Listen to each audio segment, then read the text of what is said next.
So today we're visiting the trail. This is the Brockton Audubon Trail, which was started by Wildlands Trust. They built the trail here, and basically we have a number of families from the Brockton community, and they're out here to learn about nature, really, and to just enjoy what's out here and what's been built for the community to enjoy. My name's Cameron, as most people know. Hey, Cameron. So basically we were looking to do something that would help out the community, working along with Massasoit and Wildlands Trust to help build this trail that we're going to see in a few minutes.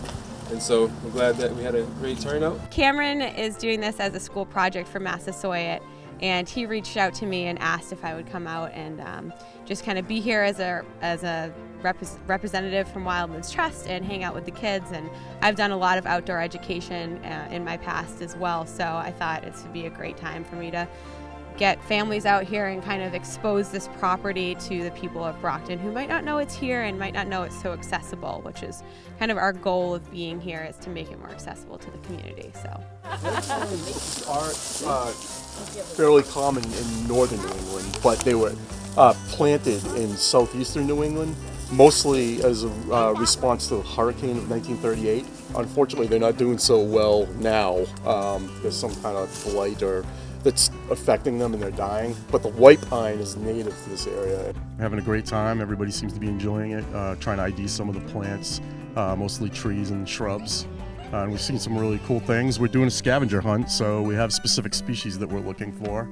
The way I remember white pine is the needles.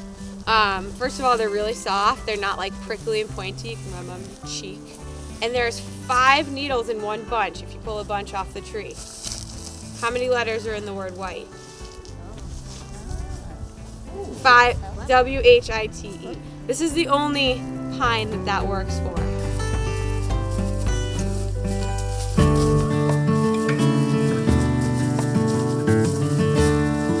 Here is called witch hazel, and it's the latest flowering tree in this part of New England. And if you look really closely, those little clusters of things, kind of yellowish clusters that are smaller than the leaves, are the actual flowers of the tree.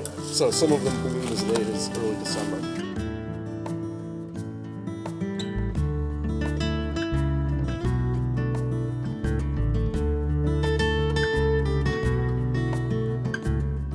So if you notice that there are more blue jays around in any given year, it's probably because of the amount of acorns that have been produced that particular year.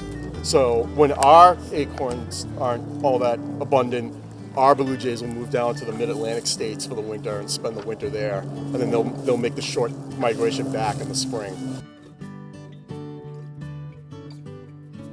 So 15,000 years ago, all of this part of North America, all of Massachusetts was covered in glaciers, and they basically picked up rocks and dropped them wherever they wanted because they were sheets of ice a mile high up in the air. They bulldozed anything that they could.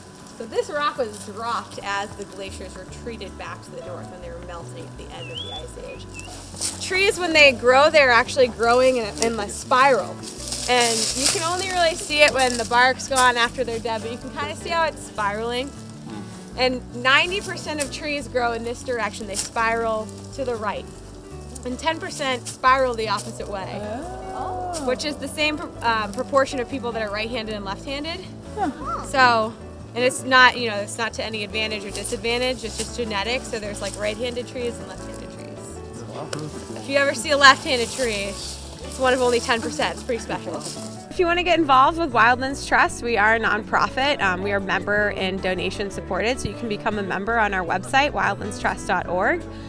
You can also volunteer. We have lots of volunteer opportunities at the Trust, ranging from doing stuff outside to doing stuff inside in our office in Plymouth. One of our most popular programs that's actually helped to keep Brockton Audubon Preserve really clean is called our Adopt a Preserve program. And so people can adopt a preserve of their choice and walk the trail system once a month. And our volunteers do anything from picking up trash to cutting back the trails, just to letting us know what's going on out there so that they can help kind of be our eyes and ears. You can find out about volunteering and membership and programs at wildlandstrust.org. Wildlands Trust.